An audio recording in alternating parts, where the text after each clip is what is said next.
कडून जे सांगितलं जात होतं मुंबईमध्ये भाजपा 100% 100 पार गाठेल, तर 100 गाठण्याकरता भाजपा केवळ 10 जागांपासून दूर आहे। 90 जागा भाजपला एकट्याला या ठिकाणी मुंबईत मिळालेल्या आहेत। तर पिंपरी चिंचवड महापालिकेचा निकाल आता समोर येतोय।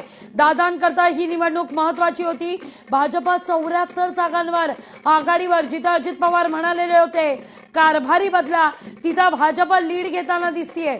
10 जागांवर शिवसेना आघाडीवर, तर 40 जागांवर राष्ट्रवादी सुद्धा आघाडी घेताना दिसते। त्यामुळे दादांची राष्ट्रवादी आणि भाजपा यांच्यात काटेकी टक्कर।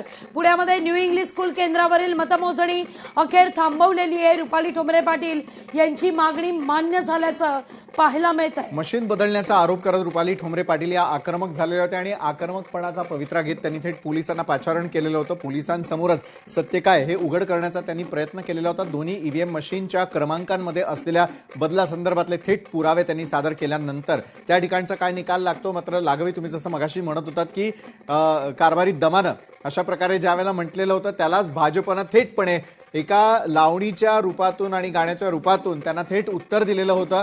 महापालिकेच्या रणधुमाळीतले